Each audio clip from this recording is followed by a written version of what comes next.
जब सावन में गंगा स्नान कर रहे अपने भक्त की जान बचाने आए स्वयं देवों के देव महादेव, फिर जो हुआ उसे देखकर सभी लोग हैरान रह गए। दोस्तों, वीडियो में आगे बढ़ने से पहले सभी भक्तजन कमेंट बॉक्स में हर हर महादेव जरूर लिखें और वीडियो को जरूर लाइक करें।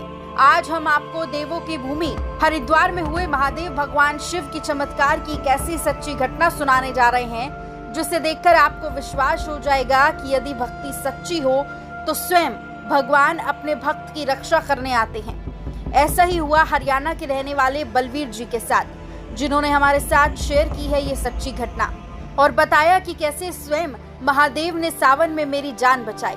तो आइए वीडियो शुरू करते हैं। बलवीर जी हर साल सावन के महीने में कांवड़ लेने हरिद्वार जाते हैं। साल 2007 में जब हर साल की तरह बलवीर जी इस साल भी भोलेनाथ की कांवड़ लेने गांव के कुछ लोगों के साथ हरिद्वार गए तो उनके साथ गांव के करीब 20 लोग थे।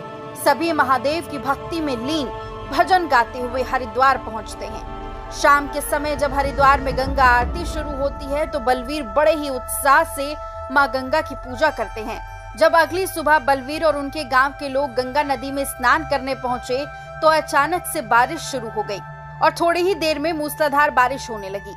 नदी का बहाव तेज हो गया, जिसकी वजह से गंगा नदी में स्नान कर रहे सभी लोग किनारे को छोड़ सुरक्षित स्थान पर चले गए। लेकिन बलवीर नदी में महादेव का नाम लेते हुए डुबकी लगा रहे थे। उसके साथ के लोगों ने बलवीर को नदी से बाहर निकलने के लिए बोला, लेकिन बलवीर महादेव की भक्ति में लीन नदी में लगातार डुबकी लगा रहे थे। धीरे धीरे नदी का बहाव भी अधिक हो गया। आसमान में काली घटाएं छाने लगी। बारिश रुकने का नाम नहीं ले रही थी। तभी बलवीर के साथ जो हुआ उसे देखकर आपके भी रोंगटे खड़े हो जाएंगे। अचानक नदी का बहाव इतना तेज हो गया कि बलवीर नदी की लहरों में बह गया। सभी लोग चिल्लाने लगे और कहने लगे अब इसका बचना मुश्किल है, अब इसे मरने से कोई नहीं बचा सकता। वहां मौजूद सुरक्षा कर्मियों ने बलवीर को बचाने का प्रयास किया, लेकिन नदी का बहाव इतना तेज था कि किसी की भी हिम्मत उतरने की नहीं हुई। नदी का उफान देखकर सभी गोताखोरों के पसीने छूट गए। सभी लोग महादेव से प्रार्थना करने लगे कि हे भोलेनाथ, अब इस भक्त की रक्षा आप ही करें।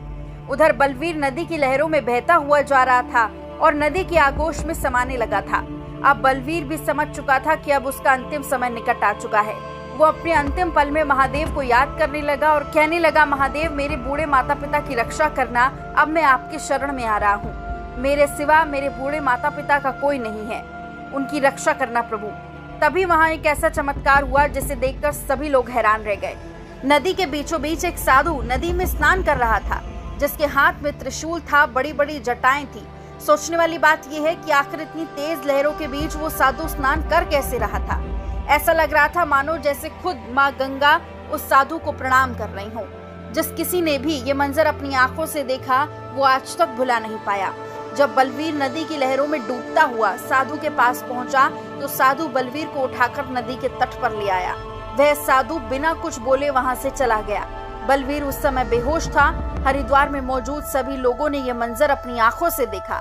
जैसे ही बारिश धीमी हुई सभी लोग तुरंत भागकर बलवीर के पास पहुंचे। उसे उस साधु के बारे में बताया कि कैसे एक साधु ने उसकी जान बचाई।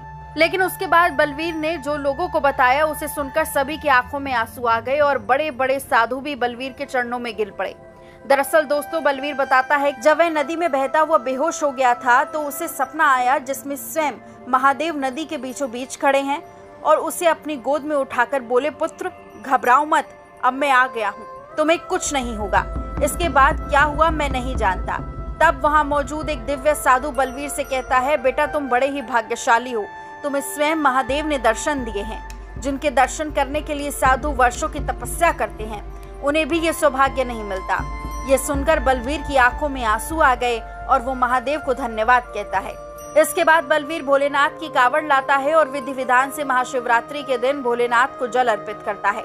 इसलिए तो कहते हैं भोलेनाथ भक्ति के भूखे हैं और जो भक्त निस्वार्थ भाव से महादेव की पूजा अर्चना करता है, उनके नाम का गुणगान करता है तो वह महादेव की कृपा का पात्र बन जाता है। अभी के लिए बस इतना ही। देखते रहिए धर्म स्टोरीज।